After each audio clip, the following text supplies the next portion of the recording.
Paradoxical Sajid লিখেছেন Arif Azad. 20তম topics, কোরআনে বিজ্ঞান কাকতালীয় নাকি বাস্তবতা?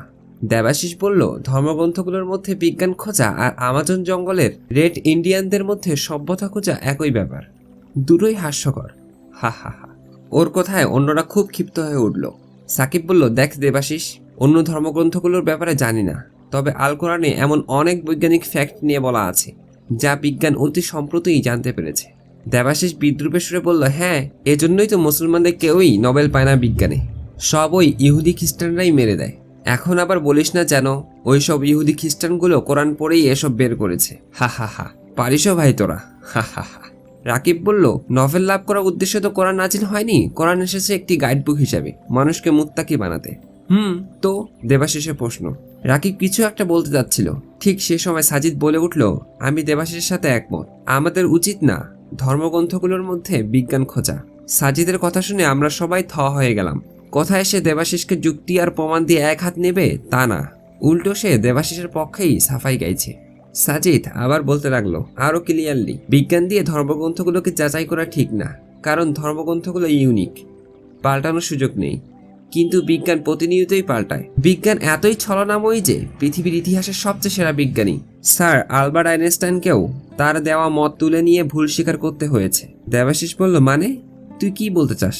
সাজিদ মুচকি হাসলো, বলল, দোস্ত, আমি তো তোকেই ডিফেন্স করছি, বলছি যে ধর্মগ্রন্থে বিজ্ঞান খোঁজা আর তা দিয়ে ধর্মগ্রন্থকে বিচার করাটা বোকামি। আচ্ছা বাদ দে দেবাশিস, শেক্সপিয়ারের রচনা তোর কাছে কেমন লাগে রে? আমি একটু অবাক হলাম, এই আলোচনায় আবার শেক্সপিয়ার কোত্থেকে এসে পড়লো। যা হোক, কাহিনী কোন দিকে মোড় নেয় দেখার জন্য অপেক্ষা করা ছাড়া উপায় নেই। দেবাশিস বলল, ভালো লাগে। কেন, হেলমেট পরেছিস? হ্যাঁ। পরে নিশ্চয়ই কান্না পেয়েছে। দেবাশিস বাঁকা চোখে সাজিদের দিকে তাকালো। সাজিদ বলল, আরে বাবা, এটা তো কোনো রোমান্টিক রচনা নয় যে এটা পরে মজা পেয়েছিস কিনা জিজ্ঞেস করব। এটা একটা করুণ রসভিত্তিক রচনা, এটা পরে মন খারাপ হবে, কান্না পাবে, এটাই স্বাভাবিক, তাই না? দেবাশিস কিচ্ছু বলল না। সাজিদ আবার বলল, শেক্সপিয়ারের আমিট, সামার নাইটস ড্রিম পড়েছিস? কিংবা কমেডি অফ ইরর্স?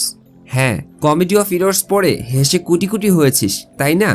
হা হা হা। দেবাশিস বলল, হ্যাঁ, মজার রচনা। সাজিদ বলল, তোকে শেক্সপিয়ারের আরেকটি নাটকের নাম বলি, হয়তো পড়ে থাকবি। নাটকের নাম হচ্ছে হেনরি দ্য ফোর্থ। ধারণা করা হয় শেক্সপিয়ার এই নাটকটি লিখেছিলেন 1597 সালের দিকে এবং সেটি প্রিন্ট হয় 1605 সালের দিকে। তো আরে বাবা, বলতে দে। সেই নাটকের এক পর্যায়ে মৌমাছিদের নিয়ে দারুণ কিছু কথা আছে। শেক্সপিয়ার দেখিয়েছেন পুরুষ মৌমাছিদের একজন রাজা থাকে, রাজাটা নির্ধারিত হয় পুরুষ মৌমাছিদের ভেতর থেকেই। রাজা ব্যতীত অন্যান্য মৌমাছিরা হলো সৈনিক মৌমাছি। এই সৈনিক মৌমাছিদের কাজ হলো মৌচাক নির্মাণ, মধু সংগ্রহ থেকে শুরু করে সব।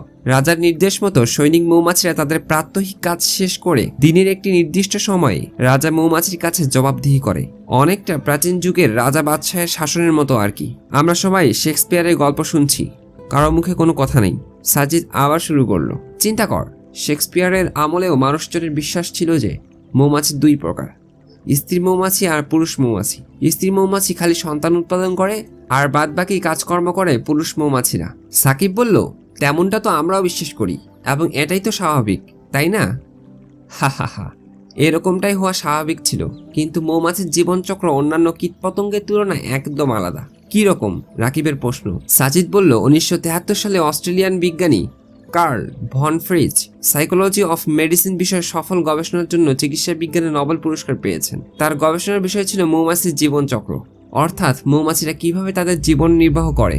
এই গবেষণা চালাতে গিয়ে তিনি এমন সব আশ্চর্যজনক জিনিস সামনে নিয়ে এলেন যা শেক্সপিয়ারের সময়কার পুরো বিশ্বাসকে পাল্টে দিল। তিনি ফটোগ্রাফি এবং অন্যান্য বৈজ্ঞানিক পদ্ধতি অবলম্বন করে দেখিয়েছেন যে মৌমাছি দুই প্রকার নয়, মৌমাছি আসলে তিন প্রকার। প্রথমটা হলো পুরুষ মৌমাছি, দ্বিতীয় হলো স্ত্রী মৌমাছি। এই মৌমাছিদের বলা হয় কুইন বি। এরা শুধু সন্তান উৎপাদন করা ছাড়া আর কোনো কাজ করে না। এই দুই প্রকার ছাড়াও আরও এক প্রকার মৌমাছি আছে, লিঙ্গভেদে এরাও স্ত্রী মৌমাছি, তবে একটু ভিন্ন। কি রকম? দেবাশিস প্রশ্ন করল। আমরা জানি পুরুষ মৌমাছিরাই মৌচাক নির্মাণ থেকে শুরু করে মধু সংগ্রহ সব করে থাকে, কিন্তু এই ধারণা ভুল। পুরুষ মৌমাছি শুধু একটি কাজ করে, আর তা হলো কেবল রানী মৌমাছিদের প্রজনন প্রক্রিয়ায় সহায়তা করা, মানে সন্তান উৎপাদনে সহায়তা করা। এই কাজ ছাড়া পুরুষ মৌমাছির আর কোনো কাজ নেই। তাহলে মৌচাক নির্মাণ থেকে শুরু করে বাকি কাজ কারা করে? রাকিব জিজ্ঞেস করল। হ্যাঁ, তৃতীয় প্রকারের মৌমাছিরা বাদবাকি সব কাজ করে থাকে। লিঙ্গভেদে এরাও স্ত্রী মৌমাছি, কিন্তু প্রাকৃতিকগতভাবে এরা সন্তান জন্মদানে অক্ষম। সোজা কথায় এদের বন্ধ্যা বলা হয়। আমি বললাম, ও আচ্ছা। সাজিদ আবার বলতে লাগলো, বিজ্ঞানী কার্ল ভন ফ্রিচ এই বিশেষ শ্রেণীর স্ত্রী মৌমাছিদের নাম দিয়েছেন ওয়ার্কার বি বা কর্মী মৌমাছি। এরা কুইন বি তথা রানী মৌমাছির থেকে আলাদা একটি দিকেই, সেটা হলো রানী মৌমাছির কাজ সন্তান উৎপাদন, আর কর্মী মৌমাছির কাজ সন্তান জন্ম দেওয়া ছাড়া অন্য সব। সাকিব বলল, বাহ, দারুণ তো। এরা কি প্রাকৃতিকভাবেই সন্তান জন্মদানে অক্ষম হয়ে থাকে? হ্যাঁ, আরও মজার ব্যাপার আছে। বিজ্ঞানী কার্ল ভন ফ্রিচ আরও প্রমাণ করেছেন যে এই সব কর্মী মৌমাছিরা যখন ফুল থেকে রস সংগ্রহে বের হয় তখন তারা খুব অদ্ভুত একটি কাজ করে। সেটা হলো, ধরো কোনো কর্মী মৌমাছি কোনো এক জায়গায় ফুলের উদ্যানের সন্ধান পেল যেখান থেকে রস সংগ্রহ করা যাবে। তখন ওই মৌমাছি তার অন্যান্য সঙ্গীদের এই ফুলের উদ্যান সম্পর্কে খবর দেয়। মৌমাছিটি ঠিক সেভাবেই বলে যেভাবে যে পথ দিয়ে সে ওই উদ্যানে গিয়েছিল, মানে এক্স্যাক্ট যে পথে সে এই উদ্যানের সন্ধান পায় সে পথের কথাই অন্যদের বলে, আর অন্যান্য মৌমাছিরাও ঠিক তার বাতলে দেওয়া পথ অনুসরণ করে সে উদ্যানে পৌঁছে, একটু হেরফের করে না। বিজ্ঞানী কার্ল ভন ফ্রিচ এই ভারী অদ্ভুত জিনিসটার নাম রেখেছে ওয়েগল ড্যান্স। আমি বললাম, ভ্যারি ইন্টারেস্টিং। সাজিদ বলল, মোদ্দা কথা, কার্ল ভন ফ্রিচ প্রমাণ করেছেন যে স্ত্রী মৌমাছি দুই প্রকারের, রানী মৌমাছি আর কর্মী মৌমাছি। দুই প্রকারের কাজ সম্পূর্ণ আলাদা। আর পুরুষ মৌমাছি মৌচাক নির্মাণ, মধু সংগ্রহ এসব করে না, এসব করে কর্মী স্ত্রী মৌমাছিরাই। এই পুরো জিনিসটার উপর কার্ল ভন ফ্রিচ একটি বইও লিখেছেন। বইটির নাম দ্য ড্যান্সিং বিস। এই জিনিসগুলো প্রমাণ করে তিনি 1973 সালে চিকিৎসা বিজ্ঞানে নোবেল পুরস্কার পান। এতটুকু বলে সাজিদ থামলো। দেবাশিস বলল, এত কিছু বলার উদ্দেশ্য কি? সাজিদ তার দিকে তাকালো, এরপর বলল, যে জিনিস 1973 সালে বিজ্ঞান প্রমাণ করেছে সেই জিনিস 1400 বছর আগে কোরআন বলে রেখেছে। দেবাশিস সাজিদের দিকে চোখ বড় বড় করে তাকালো। সাজিদ বলল, কোরআন যেহেতু আরবি ভাষায় নাজিল হয়েছে তাই আমাদের আরবি ব্যাকরণ অনুসারে তার অর্থ বুঝতে হবে। বাংলা কিংবা ইংরেজি কোনোটাতেই পুংলিঙ্গ ও স্ত্রীলিঙ্গের জন্য আলাদা আলাদা ক্রিয়া ব্যবহৃত হয় না। যেমন ইংলিশে পুংলিঙ্গের জন্য আমরা বলি হি ডাজ দ্য ওয়ার্ক, আবার স্ত্রীলিঙ্গের জন্যও বলি শি ডাজ দ্য ওয়ার্ক। খেয়াল করো, দুটো বাক্যে জেন্ডার পাল্টে গেলেও ক্রিয়া পাল্টায়নি। পুংলিঙ্গের জন্য যেমন ডাস, স্ত্রীলিঙ্গের জন্য ডাস, কিন্তু আরবিতে সেরকম নয়। আরবিতে জেন্ডার ভেদে ক্রিয়ার রূপ পাল্টে যায়। আমরা মনোযোগী শ্রোতার মতো শুনছি। সে বলে যাচ্ছে, কোরআনে মৌমাছির নামে একটি সূরা আছে, নাম সূরা আন-নাহল। এই সূরার 68 নম্বর আয়াতে আছে, হে মুহাম্মদ, আপনার রব মৌমাছিকে আদেশ দিয়েছেন যে মৌচাক বানিয়ে নাও পাহাড়ে, বৃক্ষে এবং মানুষ যে গৃহ নির্মাণ করে তাতে। খেয়াল করো, এখানে সন্তান জন্মদানের কথা বলা হচ্ছে না, কিন্তু মৌচাক নির্মাণের কথা বলা হচ্ছে। কার্ল ভন ফ্রিচ আমাদের জানিয়েছেন মৌচাক নির্মাণের কাজ করে থাকে স্ত্রী কর্মী মৌমাছি। এখন আমাদের দেখতে হবে কোরআন কোন মৌমাছিকে এই নির্দেশ দিচ্ছে, স্ত্রী মৌমাছিকে নাকি পুরুষ মৌমাছিকে। যদি পুরুষ মৌমাছিকে এই নির্দেশ দেয় তাহলে ধরে নিতে হবে আধুনিক বিজ্ঞান অনুসারে কোরআন ভুল।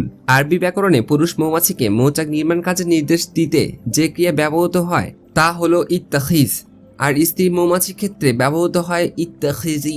অত্যন্ত আশ্চর্যজনক ব্যাপার হচ্ছে, কোরআন এই আয়াতে মৌমাছিকে নির্দেশ দিতে ইত্তাখিজ ব্যবহার না করে ইত্তাখিজি ব্যবহার করেছে। মানে নির্দেশটা কোরআন নিঃসন্দেহে স্ত্রী মৌমাছিকেই দিচ্ছে, পুরুষ মৌমাছিকে নয়। বলতো দেবাশিস, এই সূক্ষ্ম বৈজ্ঞানিক ব্যাপারটি মুহাম্মদ সাল্লাল্লাহু আলাইহি ওয়াসাল্লাম 1400 বছর আগে কোন মাইক্রোস্কোপ দিয়ে পর্যবেক্ষণ করেছেন? এমনকি শেক্সপিয়ারের সময়কালেও, যেখানে এটা নিয়ে ভুল ধারণা প্রচলিত ছিল। দেবাশিস চুপ করে আছে। সাজিদ আবার বলতে লাগলো, শুধু এই আয়াত নয়, এর পরের আয়াতে আছে, অতঃপর চোষণ করে নাও প্রত্যেক ফুল থেকে এবং চলো স্বীয় রবের সহজ সরল পথে।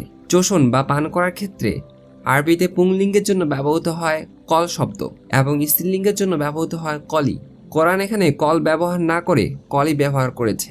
সহজ সরল পথে চলা নির্দেশের ক্ষেত্রে পুংলিঙ্গের জন্য ব্যবহৃত শব্দ উসলুক এবং স্ত্রীলিঙ্গের জন্য ব্যবহৃত হয় উসলুকি। মজার ব্যাপার, কোরআন উসলুক ব্যবহার না করে উসলুকি ক্রিয়া ব্যবহার করেছে, মানে নির্দেশটা পুরুষ মৌমাছির জন্য নয়, স্ত্রী মৌমাছির জন্য। আরও মজার ব্যাপার, এই আয়াতে কোরআন মৌমাছিকে একটি সহজ সরল পথে চলার নির্দেশ দিচ্ছে। আচ্ছা, মৌমাছি কি পরকালে জবাবদিহিতার কোনো দায় আছে? পাপ পুণ্যের নেই, তাহলে তাদের কেন সহজ সরল পথে চলার নির্দেশ দেওয়া হলো? খেয়াল করো, বিজ্ঞানী কার্ল ভন ফ্রিচ মৌমাছিদের ব্যাপারে যে আশ্চর্যজনক ব্যাপারটি লক্ষ্য করেছেন তা হলো তারা ঠিক যে পথে কোনো ফুলের উদ্যানের সন্ধান পায় ঠিক একই পথের একই রাস্তা অন্যদের বাতলে দেয়। কোনো হেরফের করে না। অন্যরাও ঠিক সে পথ অনুসরণ করে উদ্যানে পৌঁছে। এটাই তাদের জন্য সহজ সরল পথ। বিজ্ঞানী কার্ল ফন ফ্রিচ এটার নাম দিয়েছেন উইগল ড্যান্স। কোরআনও কি ঠিক একই কথা বলছে না? দেবাশিস, এখন তোকে যদি প্রশ্ন করি, কোরআন কি এই জিনিসগুলো বিজ্ঞানী কার্ল ফন ফ্রিচ এর থেকে নকল করেছে? তোর উত্তর হবে না, কারণ তিনি এসব প্রমাণ করেছেন মাত্র সেদিন 1973 সালে। কোরআন নাজির হয়েছে আজ থেকে প্রায় 1400 বছর আগে। কোনো প্রতিষ্ঠান কিংবা ওস্তাদ থেকে শিক্ষা না নিয়েও মুহাম্মদ সাল্লাল্লাহু আলাইহি ওয়াসাল্লাম এই বৈজ্ঞানিক ব্যাপারগুলো ঠিক কোথায় পেলেন? কোরআন কেন এই নির্দেশগুলো পুরুষ মৌমাছিকে দিল না, কেন স্ত্রী মৌমাছিকে দিল? যদি এই কোরআন সুপার ন্যাচারাল কোনো শক্তি, যিনি এই মৌমাছির সৃষ্টিকর্তা, তিনি মৌমাছিদের এই জীবনচক্রের জন্য উপযুক্ত করে সৃষ্টি করেছেন, তার নিকট থেকে না আসে, তাহলে 1400 বছর আগে আরবের মরুভূমিতে বসে কে এটা বলতে পারে? যে জিনিস 1973 সালে আবিষ্কার করে বিজ্ঞানী কার্ল ফন ফ্রিচ নোবেল পেলেন, তা কোরআনে বহু শতাব্দী আগেই বলা আছে। কই মুসলিমেরা কি দাবি করেছে কার্ল ফন ফ্রিচ কোরআন থেকে নকল করেছে? করেনি। মুসলিমেরা কি তার নোবেল পুরস্কারে ভাগ বসাতে গেছে? না, যায়নি। কারণ এর কোনোটাই কোরআনের উদ্দেশ্য নয়। আমরা বিজ্ঞান দিয়ে কোরআনকে বিচার করি না, বরং দিন শেষে বিজ্ঞানই কোরআনের সাথে এসে কাঁধে কাঁধ মেলায়। এতটুকু বলে সাজিদ থেমে গেল। দেবাশিস কিছুই বলছে না। সাকিব আর রাকিবের চেহারাটা তখন দেখার মতো। তারা খুবই উৎফুল্ল এবং খোশমেজাজি একটা চেহারায় দেবাশিসের দিকে তাকিয়ে আছে, যেন তারা বলতে চাইছে, দে দে বেটা, পারলে এবার কোনো উত্তর দে। শোনার জন্য আপনাদের অসংখ্য ধন্যবাদ। সাথে থাকবেন ও দোয়া করবেন। অবশ্যই শেয়ার করতে ভুলবেন না। জাযাকাল্লাহু খায়রান।